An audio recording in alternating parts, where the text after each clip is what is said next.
So I think we can wrap our minds around prepping ahead of time and then also just considering that 20%, 30% of the way done is okay, especially at the first clip. We just need to have a system for making sure that we can get more and more off of our plate over time.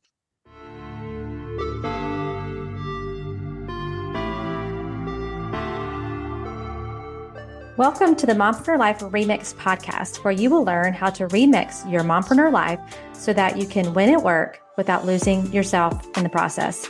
Hi, my name is Martine Williams, and I am your host and CEO, your Chief Encouragement Officer. And this podcast is your one-stop shop to creating a burnout-proof life and business and elevating your clarity, confidence, and courage.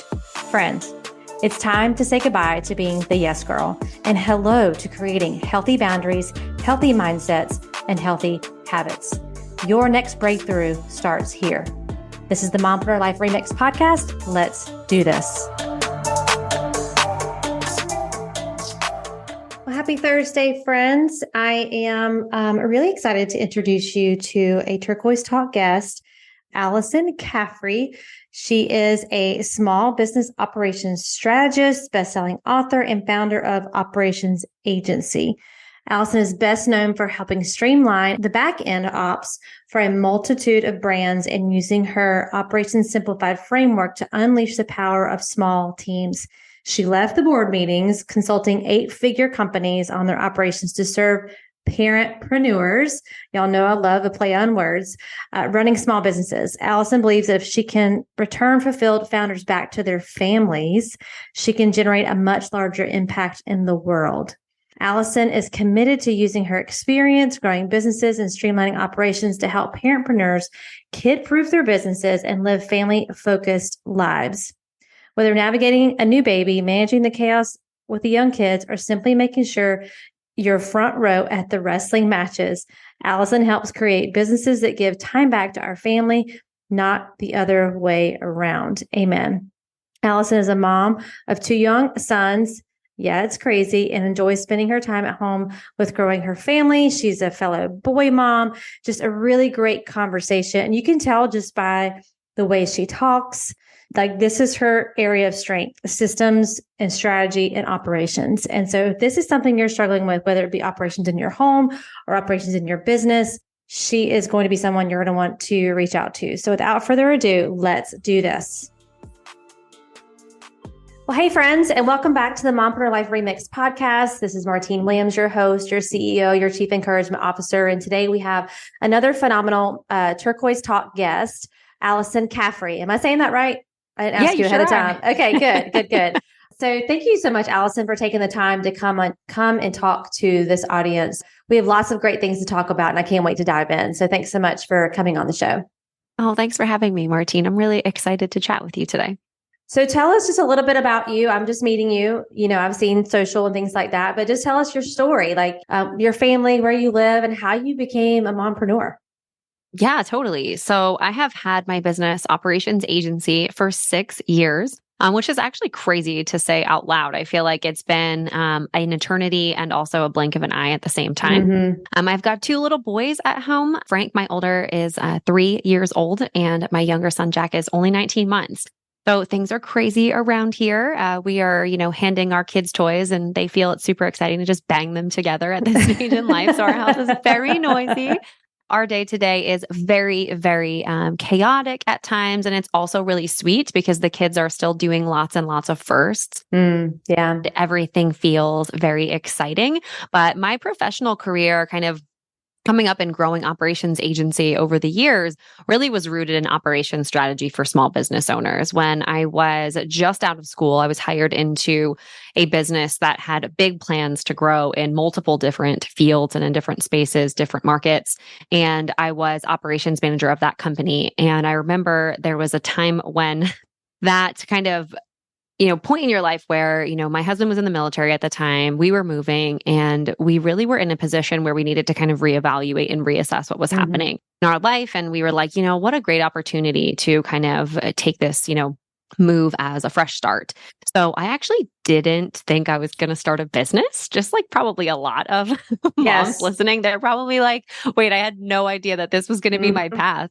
And I was actually studying for LSAT courses when I started my business. I was Wow. enrolled in a course and I had left the 9 to 5 as an operations manager. And the founder of the company was like, will you please give me a 90-day transition period from your role? I can't take the 2 weeks. And I was like, wow, that must actually feel really confronting. I wonder why that is true. And so I, of course, obliged and stayed and kind of Mm-hmm. helped him structure the business, train my replacement and make sure that the team had everything that they needed.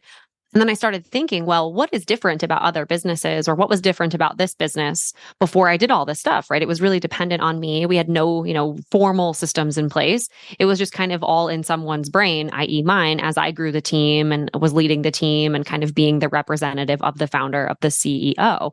And it was a really interesting time because then when I was taking these LSAT courses and I was off kind of from, the job that I had previously held, I had a full book of business in the first 30 days of kind of being on my own. Just Mm-hmm. founders and other operators coming and being like, will you do for me like what you did for that guy? And I was like, sure. So I always call myself an accidental entrepreneur. I really found it out of need. There was a huge need I found for systems and processes in small business owning marketplace because they don't have the budget to hire in some fancy COO and they don't have the resources to really build out these sophisticated systems for about 6 years. And all through that has just been so many crazy things along the way. Wow. That's an incredible story. And I think two things is, the mom that's listening and she maybe has a tug on her heart or there's something more that she knows she's supposed to do. And, she's afraid to be that accidental entrepreneur. But like you said, I think a lot of us are, there was a need we saw, maybe something that we went through, maybe, a struggle that we went through that now we're using to help other moms or other businesses or other, whatever your niche is. So I love that you shared that. So who are your clients that you work with now? Are they all small business owners? Kind of give us an idea of who are you working with today? Yeah. So today my portfolio looks a little bit different. So I've got operations agency, which is just exactly how it's titled. We basically, create systems and write standard operating procedures for growing digital marketing agencies predominantly. We also work a lot in SaaS, so software as a service, Mm. which is like your, sales forces and those types of things. And that's what operations agency does. And then I also, so last year when I was on the heels of maternity leave with my second son, Jack, I launched a curriculum for moms in business who are planning to take a maternity leave. And it was such an interesting experience because there are no resources basically for moms who run their own shop. And you really kind of need to just kind of rely on having a gigantic cash reserve or being in a position where you can kind of rely on perhaps a supplemental income from a spouse or a partner and just kind of put things on pause and then jump back into the business whenever it is you feel like you need to, right? So my Mm-hmm. story Mm-hmm. of having my son Frank was I had him on a Thursday and I was back in the office on a Monday. Wow. And in the office is used loosely because I was working from home, but I was in meetings on Monday. And I remember thinking to myself, like, there's got to be a better way. So we serve entrepreneurs creating systems in higher growth agencies and operations agency. And then with Master Maternity Leave, my second company, we basically have a core curriculum for any mom or any business owner who's either a first or a second time mom. Because I've worked with second time moms and they're in positions where maybe their company has grown, their team has gotten larger, they're doing different types of things inside of the business. Or maybe they had to leave, as an employee the first time and now they're a business owner. So there's lots of different situations that we serve with. And then I have a personal brand, AlysonCaffrey.com, where we equip parentpreneurs with the systems that are needed to balance life and family and entrepreneurship. So there's lots of irons in the fire these days, Martine, honestly. Yes. And you have two little boys. Like I'm sitting here thinking, oh my goodness, like what an amazing story that you have. And I can tell you're passionate about it. I can also tell you're really great at it. I mean, just the way you talk, you can tell you're systems oriented. And there are so many of us as mompreneurs that come in and we don't have any type of systems, right? We haven't been taught those things. When even though we kind of run our homes, right? We have systems for running our homes. When you kind of try to translate that into building this business and you're still learning the things and you're the CEO, but you're also the employee and you're trying to do all the things on top of all the things as a mom. It is important to have systems and have structure. And I love that you have this. So I know people are going to be going to check you out for sure because they're like, oh yes, I need that. I need that. I need that. I'm a parent. Yes, I need that. So thank you for sharing all that with them. Let's talk a little bit about how to increase that profit from back-end operations, because most of us are getting into the business for profit, right? And so how can we work on that from the back-end operations? Yeah, that's the fastest way that I see founders able to increase their profit is to focus on back-end operations. So let's just consider, for example, you're a solopreneur even, right? I get so many questions about solopreneur shops and how they can start with ops, right? And my thought process is you should be priming and preparing your operations before the need to hire somebody arises. Because then what's going to happen is as you go to onboard a new person, then you will be spending double time with that kind of new thing on your plate. And it actually is not going to get you a ton of time back. So if you want to focus on increasing profitability, first thing you'll do is focus on how you're spending your day. So how are you getting your new customers? How are you, getting marketplace notoriety? What freebies are you giving out? How are you connecting with, potential target partners? All of those things, right? The marketing, the sales of the business. So that's like the growth side of the business. And then on the back end, after those people become paying customers, right? Clients, whatever it is your particular model is, how are you fulfilling on the promises that you're making to those people? And so if we fundamentally split the business into two parts, into the growth part of the business and the fulfillment part of the business, and what we want to do is we want to focus on how we're spending our time and how we can get a lot of that back. So what I'll say typically is if I spend, let's just say, 20 hours a week setting up and managing projects at my agency, what I'll want to do is ask myself, based on what I am paid at the agency, is this an hourly rate that I could get in the market for cheaper? So if I am paid $100 an hour, let's just say, by the salary that I'm giving myself, plus the distributions, plus all the crazy stuff that you run through the business, right? Let's just be totally honest. Yes. And when I divide that by 40 hours a week, whatever it is I'm earning, you can get your dollar, per hour rate that your company is paying you, right? So if we start to consider our company as a separate asset from us, it starts to kind of remove all of that emotional stuff, right? Like the perfectionism, the I don't want to get this off my plate because it feels really good to be the linchpin. It feels really good to be the only person who can do something. But if you start to look at your dollar per hour and you say, okay, if the company needs to pay me $100 an hour, is the best use of my time data entry? Probably not. Is the best use of my time project management? Probably not, right? We can offload that and get about 4x our investment when we can get that off of our plate. So a book I read really elegantly explaining this earlier this year is called Buy Back Your Time by actually a coach of mine. His name's Dan Martell. And he's fantastic at explaining that setting up operations in your business or really his buyback loop experience isn't about, formally setting up a sales department or formally setting up a marketing department. It's literally about trading back the founder's time to get more on your investment, to stretch your dollar. So that's the easier way that you can start to pad some profit in the business is to offload that stuff and then fill your calendar, the founder's calendar, with more revenue generating activities, right? Connecting with more people, creating more content, making sure that you're discussing with your perfect clients and your perfect customers how we can knock it out of the park for them, and setting that strategy, setting that vision for your team. And that's the simplest way I've found to increase profit and, in back-end operations. Well, and I'm sure you hear this from the people that you work. It's scary and hard to hire that first team member or to hire out or outsource, whether you're, subcontracting with someone or going to an agency or you're bringing someone onto your team. We have this mindset because this is what we do as moms in general. It's like, I can just do it. I can put the cape on, I can be the superwoman and I can just do it. But we all have different strengths that we bring to the table, which are revenue generating activities. And like you said, sometimes we need to pull ourselves out of that and stay in our lane and do the things that we need to do as the founder of the business. So what would you say to someone who's listening right now and they're like, okay, I get it. I hear what she's saying, but it still feels scary and it still feels like I can't afford to do it right now. Yeah. So I think first and foremost, preparing before you need to offload, like I mentioned before, is absolutely going to be critical. So if, for example, you spend time setting up projects or doing data entry or whatever it is you're doing inside of your business, recording your screen and getting some resources in place so that when somebody does come into the business, they can easily just take a look at something and then see how you're doing it, ask the clarifying questions, and then move into a point where they're actually doing the work, right? So ROI positive as quickly as humanly possible. Second big thing is to really wrap our minds around delegation as a muscle, right? Delegation is a muscle. It's not a thing that you just give to somebody and then all of a sudden 100% of the task is completely done exactly the way that you would do it, right? We need to build this muscle over time. That might mean outsourcing or delegating a task to somebody and expecting it to come back to you only 20% of the way done or 30% of the way done. But the great thing is it's progress in the right direction. Right. I talk about building these operational habits in your business, kind of like training for, extremely difficult physical feats, right? Like in the real world, right? So we consider like running a marathon or summiting Everest. You wouldn't just go out on day one and run the dang marathon, right? Like, that's crazy.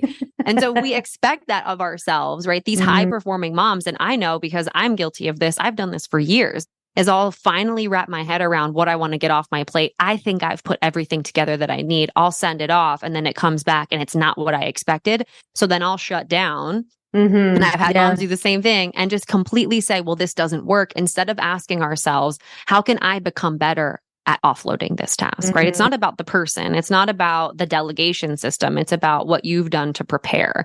So I think we can wrap our minds around prepping ahead of time and then also just considering that 20%, 30% of the way done is okay, especially at the first clip. We just need to have a system for making sure that we can get more and more off of our plate over time. And when you think about the preparation process, I know someone's thinking this, is there like a service that you use? Do you use like Asana or Trello or any of those to kind of like, I know you said record, but do you have a favorite software or something that you use to kind of go ahead and align those tasks? So when someone does come in, like, oh, okay, this is what she does, how she does it. So you're not having to kind of teach everything. Yeah, totally. So loom.com on Chrome, it's a Chrome extension. You can go ahead and record your screen. The coolest thing is that it just takes about 2 clicks to get up and running. So it can easily kind of seamlessly integrate with how you're working, especially if you run a digital business. I am a firm believer, however, especially on the project management and task management side of things, that no one software is going to save or make or break any business. I always say this, and everybody actually hates it. I get asked the project management question all the time, which honestly, Martine, it's excellent that you asked it because I think a lot of people do wonder that. And my thought is, we have our SOPs and our project management system. We were in Trello for a really long time and we still run our SOPs in Google Docs and in Google Sheets. And my team's a team of 8 now. And I think like the biggest thing that I say to all of my clients, even my 8-figure agencies, they'll ask me, what tool should I put all my team training in? And how should we lead people through professional development? And what I tell them is I say, let's run a dry run through something that you're already using, like Google Docs, right? Everybody's got Google Docs. Yes. And audition pieces of technology to fit that need, right? So if you see things visually and you want to move into something like Trello, great. If you're a spreadsheeting whiz and you want to be an Airtable, that's also excellent. We had to move our business over to Airtable just because it had way more capacity for some of the things that we wanted to do with it and some of the data that we wanted to see. So again, we didn't know that though until we used and abused Trello. Like we used it really well. So the best piece of technology, the best project management system, the best place to put your SOPs is in the place that you actually frequent and that you actually will use. Right. So I know a lot of moms who have their scratch sheet of paper. I'm very much still a paper person, even though I have to digitize a ton to help my team collaborate with me. So I got an iPad and I can write my stuff on my iPad and then I can send it off to my assistant or to my community manager and I can show them, hey, listen, this is what I'm thinking through. So you'll just have to build, again, it's a muscle. You have to build the muscle of being able to use a technology to think through what somebody else might be asking, what questions someone else might have when you're offloading things. Yeah. I love that you said it that way because I do think so many times we're like, well, that didn't work. It worked for her, but it didn't work for me. Well, you just got to try, keep trying different things that are going to work for you and work for your team and work for your business. So don't give up on creating a system just because that particular one didn't work for you. And are you giving it enough time to work? I'm sure you hear that too. It's like, oh, that didn't work. Well, did you give it enough time to work? Did you flex that muscle? Like you said, I love that you're explaining it that way because the first time you delegate, it is hard. The first time you go on a run when you're trying to train for the marathon, it's hard. But you, over time, start developing that skill and then you just start delegating like a queen. It's like, who else can I offload onto, and who else can I to support the common goal that we have for this company? So I really love that visual of it just being a skill set and a muscle that you just have to work at. Yeah, and the team will get used to it too, Martine, right? So Yeah. like you go out and run your first run and maybe you're a little sore, right? Maybe Mhm. there was an interesting delegation scenario and feathers got ruffled or something happened, right? Then you can kind of practice breaking that down and really being in a position to kind of problem solve inside of the business too. So your team will get more comfortable with it. And the thing that we want to do with delegation specifically is we want to delegate, but we don't want to step on our team's toes, right? Mhm. Because that shows them that we don't trust them. And that Right. shows them that we're going to hop over them to come in and get the result. And that actually trains really bad habits that, okay, well, even though Allie said this is important, she's just going to jump in and solve my problem anyway. So I don't have to do it. And Right. so we want to make sure too that even if it feels like the first clip is not the best go around, we absolutely want to make sure that we're still staying true to, okay, no, this is actually really, really ROI positive for my business to get off of Mhm. my plate. And I really just need to focus on being the kind of leader who can elicit these results in my team. Right. Right. Awesome. Hey, friend, can I give you permission today? Like for real, your own permission slip. Permission to get clear, to cut out the noise, mostly the noise that is going on around in your own mind, in your own head. It's just swirling. And you're asking yourself questions like, why am I stuck? Why am I frustrated? Why am I not making progress on my goals? I want to invite you to a free clarity call with me where we're going to dive in and we're going to identify what are the three main issues that are keeping you stuck. Number two, what are the mindsets around those issues that are actually keeping you from solving for those issues? It's not our skill sets, it's our mindsets that keep us stuck and hold us back. And then number three, identifying what are your next steps? We all have a next step and we have 100% responsibility for those next steps. Your only next step right now is to go to the show notes and book your free clarity call so that we can work through this. I'm believing in you and I cannot wait to see you on our clarity call. So what would you say, because I know you're working with a lot of clients, what would you say are the like maybe one or two, maybe even three systems that like every person, every mompreneur needs to have setting up or working towards having set up in her business if she has a digital business? Yeah, absolutely. So calendaring is the very first thing, right? So how are people booking with you and when can they book with you? I've seen so many mompreneurs, and honestly, I was super guilty of this too in the beginning, especially like in the early stages of being a mom and kind of before I had my son, is that I love working. I think a lot of successful mompreneurs, they're like, I love my business. I love what I'm doing. I'm doing this because I love it. And sometimes we don't accurately realize how much time we spend working on our business. Yeah. So in the early days when I was, kind of a first time mom, I was reconciling with the fact that I was working like 60 hours a week on my business because my husband was in the military. He was away like 50% of the time. So I could totally go have dinner, jump back in at like 8 o'clock and then go to bed at like midnight and then wake up and do the whole thing again. And it wasn't until I had my son that I was thinking to myself, I was really trying to get all of that stuff off of my plate and over to my team. And I was like, dang, I spend a ton of time in this business. So the very first system is a boundary setting system for your calendar. So blocking first and foremost in those personal times that you absolutely need. So for me, the first things that go in are my morning routine, my journaling time, and my workouts. Like those are the first three things. Next is my meals. I was terrible at this. Like when I say terrible with a capital T, I would literally wake up because I did intermittent fasting before I was a mom, which I can't do now. For whatever reason, my like whole system changed and I just need all the food 24/7. Like I don't know why. But when I was first in business, I would literally wake up, jump right into work. And then I would pick my head up at like 2 p.m, being like, I'm starving and I'm going to hit a wall. And it would really mess with my productivity. And it wasn't until I started scheduling in my actual breaks for pumping with my son that I was like, oh, I also really need to focus on eating because then my supply would dip and the whole thing was going on. So the calendaring system is huge. The other thing that happens when you are really forced to shrink your available time to run your business is this concept. I think it's Dan Sullivan. He wrote this amazing book called 10x is easier than 2x. And that concept is so universally true because to have a 10x strategy, you need to be in ruthless pursuit of moving things away that do not support the 10x strategy, right? You have to be simplifying and doubling down on those things that are really, really working well. So shrinking the available time that is inside of your calendar to focus on running the business, you need to say, okay, what's first in the queue, right? First in the queue is making connections and making sure that I can find great partnerships and making sure that I'm solving my clients, best problems and those types of things, right? And then all of a sudden, some of the other things that don't actually really move the business forward start to kind of go into this holding paddock where we can then create a system for delegation. So that's system number 2.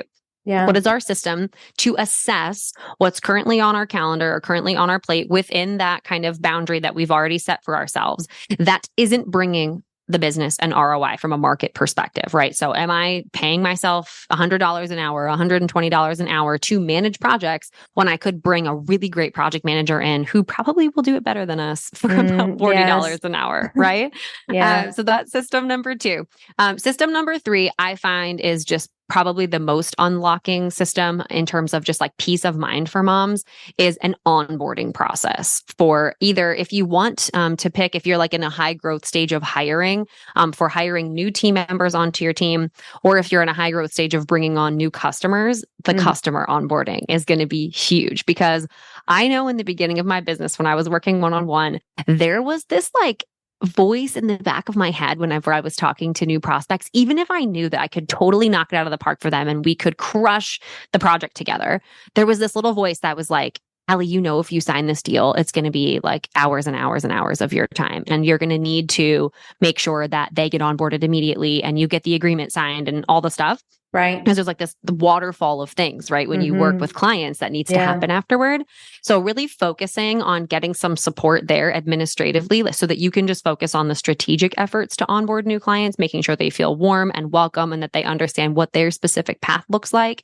That is going to change the way I think that you interact with your market. Because now the cool thing is I know that if we got 10 clients today, at the very least, my team would be able to get them some momentum and set them up in a way so that I could come in and be like, oh, great, I'm going to identify the low hanging fruit for you and really come in and talk operations strategy instead of feeling like I needed to get 10 agreements out and set 10 project management tool, projects up and all of those things. So those are the 3 big ones. Yeah, those are great. Those are going to be so helpful, I know, for the listeners, just to free up their mind. I think we're thinking about all these things all the time, the things we need to do, things we should be doing. And that creates stress, when you're constantly thinking about them, knowing they need to get done, they're not being taken care of. And I love how you broke those 3 down. And I know someone's listening and they're thinking, what does her day look like? Like she's so systematic and she's so structured. Like she has 2 littles at home and she's running this agency. Like what does her day actually look like? And I know you said you have your non-negotiables 3 in the morning and I'm the same way. So what else? What does a typical day look like for Alyson, the systems and structured agency? Other than scanning the Container Store for the most like up to date and beautiful looking container stack. No, honestly, I have like most of the theme for all of my days is no white space. I learned this from a coach of mine. And especially with females, and I know that lots of women listening probably understand this, is that we have a cycle, right? We have a hormone cycle. And there are some days where we wake up and we're like, I'm rocking it. I'm so productive and I've got this. And then there's other days where we're just like, the day can go exactly the same. And we'll be like, oh man, this totally stinks. I don't know if I have what it takes. I don't know if I can do this with motherhood and with our business, right? Right. So the thing that I learned, and this is a muscle still that I am absolutely building, but over the last 2 years specifically, since we have really grown into kind of a new growth stage in operations agency, and I really, have been focusing on up-leveling my leadership there because I'm leading a team. One of the biggest things I focus on in my calendar is no white space. So what that means is that I'm really scheduled into the fact that my emotions sometimes, or whether I feel like doing something, doesn't really necessarily come into the way that I approach my day. Yeah. And I know that sounds really cold and callous. And I want to encourage anybody listening who owns a creative business and if you're a photographer or you're a graphic designer or something like that, right? You're building websites and you're like, oh man, my creative process, I need to have as much blank space as possible. I have worked with hundreds of creatives over the years. And my encouragement to all of them is that having the baseline processes, having the baseline systems, having the baseline schedule is going to allow you to block in that creative time. So just because I say no blank space doesn't mean you don't block in a 2-hour time frame into your calendar every single day to create. Right. That's not what I'm saying. Right. I think that what we really want to do is be intentional to not let the important things fall off. So a typical day for me looks like jumping in the morning. I wake up at about 4:45 and I'll do my reading. I'll do my journaling. I'll drink a tall glass of water. I'll stretch. And then I get my best work done very early in the morning. So whether that's typically recording content, writing, when I was writing my book, The Sabbatical Method that came out earlier this year, that was how I spent the first 90 minutes of all of my days, was just writing that book. And then it was editing that book. And then it was creating marketing material for that book. Something that I talked about specifically in that book that I feel helps me with my day-to-day schedule is this thing that I call the 90-90 principle. It's 90 minutes of focus for 90 days working on something in your life. So this can be 90 minutes of focus for 90 days on improving your flexibility. This can be 90 minutes of focus for 90 days having 90 minutes of no tech time with your kids. I did this a few quarters back. And it's really, really great because you can really focus on building a solid muscle, and then everything else kind of flows through that filter. It's like, what's the one thing that I'd love to walk away with over this next 90-day period? What's the one muscle I want to build? For me, for a 90-day period, it was writing, editing, and launching the book. I did the no tech time. I did flexibility for a 90-day period. And I remember thinking that as I built that, then I could seamlessly kind of integrate it into the future version of the schedule, if that makes sense, right? Yeah. So you spend an amount of time kind of building it up. And that's what I do with my first 90 minutes. And then I'll typically do my, waking up the kids, do my breakfast and all those types of things. And then I jump right into my workout. And then after that, we do team, typically depending on what day it is, I'll do like team meetings or client meetings or partner meetings or interviews like this. And then we do lunch with my family. And then in the afternoons, it's either, depending again on the day, a little bit of interviewing. And I love to end the day at around 3-4 o'clock because again, I'm up at like 4:45. So that's usually when, after my kids get up from their nap at 3:30, it's like no tech time, kind of need to move the body a little bit. So we do like a little dance party or something in the afternoon. I'm not a crafting mom, by the way. Me either. I think the sticky stuff and the glitter and the whole thing is just not for me. But we sure do love to move our bodies. So we'll do like dance parties. I got the 2 little boys, like they need to expend lots of energy all the time. Yes. So we very frequently act kind of silly from like 3:30 to 5:30 and then just kind of hang and do dinner. Yeah. It's funny. I was watching a video this morning on Instagram, and it was a mom who was throwing a ball, and her son was trying to run without her hitting it. And obviously it was like, she wasn't trying to hit him. She was like, this is just the way that I wear him out. She goes, he thinks he's winning, but I'm really winning because he just kept running side to side. And he's like, oh, she's not hitting me. Oh, she's not hitting me. Oh my gosh. I love that. Cute. So when you were saying y'all like to do activities, like you need to do that with your boys, because the little boy thought it was so fun. And he was just running and mom's not getting me. And mom's like, I'm totally winning right now. I'm totally wearing him out. I love the 90-90 because it just becomes who you are. And I think when we try to tackle one thing at a time like that, and you try to really kind of flex that muscle, and it become a way of life for you. So whether it is exercise or nutrition or your hydration, whatever it is, then it does naturally just kind of move into what you're already doing. It doesn't feel like this big thing that you're trying to do every single day once you get past that 90 days. And that, I think the time frame is also really relevant because it gives you time for it to work. It gives you time to figure out how you want this to incorporate. So thank you for sharing that. That was really cool. So you mentioned before, and we'll kind of wrap it up with this, you talked about the book and the sabbatical plan. You're going to be kind of relaunching that, I think you said, as well. So can you kind of share a little bit about the book and about the plan and where people can find that? Yeah, sure. So the sabbatical method was released earlier this year in June. I'm super excited about it. It's my first book, but I am absolutely in love with the process of writing the book. And I felt like I had some of my best days after I had kind of gotten my 90 minutes of writing out or gotten my 90 minutes of editing out. It's just so fun. So the book, The Sabbatical Method, is available on Amazon. It's basically like 75 hard for creating your operations at your business and really weaving yourself out of the day to day. So answering that question with an affirmative yes, can my business thrive without me? And what I've decided is with, my maternity leave prep business is we're actually kind of retooling the course, the curriculum that we offer to moms to help them prepare to take a maternity leave from their business through kind of the sabbatical method lens. So we're just really upgrading it with a lot of the frameworks and a lot of the things that I unpack inside of the book. And so the maternity leave course will be available at mastermaternityleave.com for any mom who's listening and is like, oh my goodness, I either want to grow my family in the next year, or I'm currently expecting, or maybe I have a couple little ones and I feel like I kind of white knuckled it through leave. This can definitely be a huge support system for moms in the early stages of motherhood, because I really do transparently believe that rest is critical in a small business, in a personal, physiological way. And I think moms, we carry this mounting pressure to get it all done. And I think moms face a unique set of challenges, especially as business owners, because we really want to grow our business and we have this passion for who we serve and how we help, and we have an incredible skill set. And we're always constantly at odds with, am I a bad mom because I want these other things, right? Yeah. And the opportunity that we have as we kind of, let's just say we prepare for maternity leave, or as we start to structure our business and create some of these, operational functions inside of it, is really to just consider that, your business was a baby at some point, right? When you first started it. And it's so commonplace to say, my business is my baby.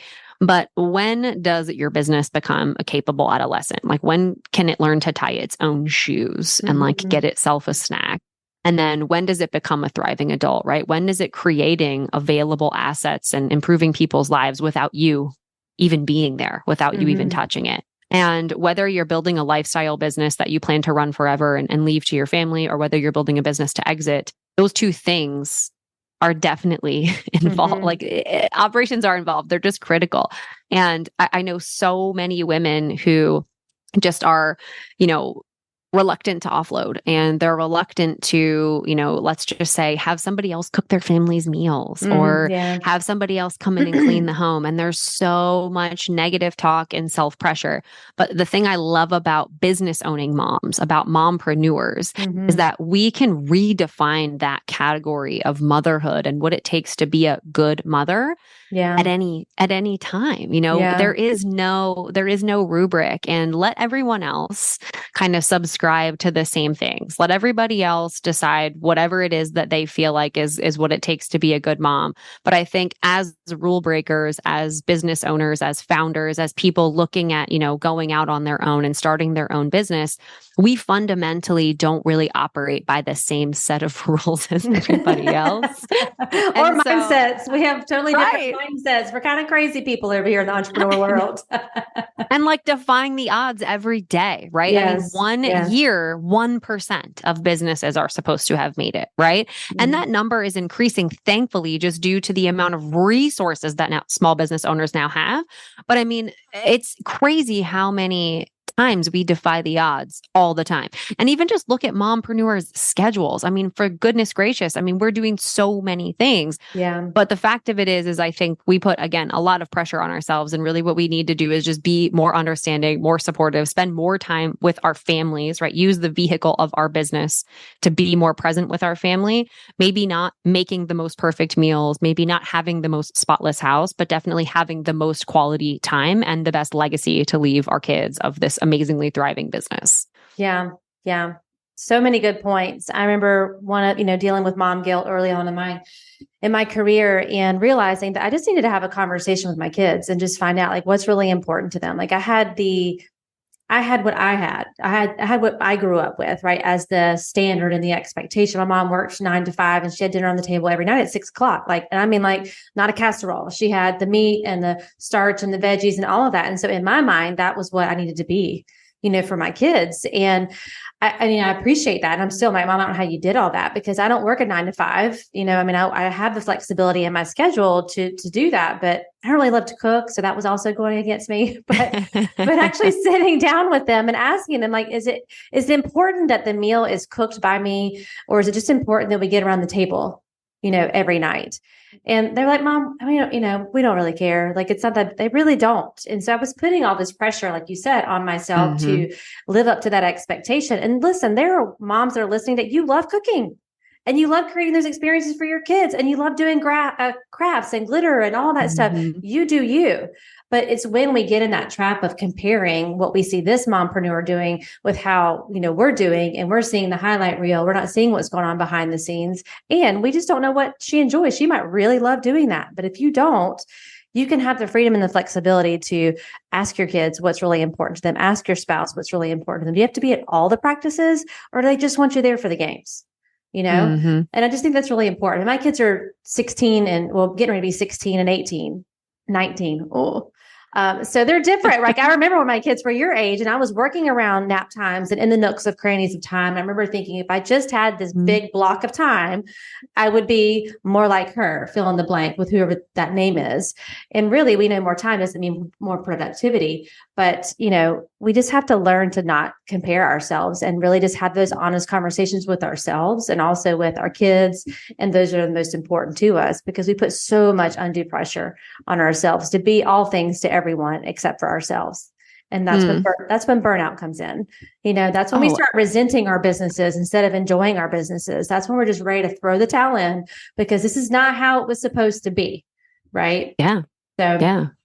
They promised freedom when you started your business, and all of a sudden you're like, I'm in a cage that I actually built around me and I don't know what's going on here. I do love that, honestly, Martine, you brought up, having those conversations, because I think it's so common that moms feel like they're an island that need to just kind of have every single thing rely on them. And I think one of the things specifically that happened when I was suffering with early mom guilt is we came home from the hospital with my son, and my husband kind of was like, I don't know what to do. He's like, I don't know how to help. I don't know what's going on. And I told him, I was like, I don't know what I need. I just know I need you to help me figure that out. And it opened up this really beautiful, honestly, now part of his personality, where I was doing the lion's share of the cooking because he was away most of the time. And then he would go to a 9 to 5 and I was working from home. So I would prepare dinner. He would come home and that's what we would do. And he, since my first son was born and we had that conversation, he has taken over almost every single meal that our family has shared together. And he loves it.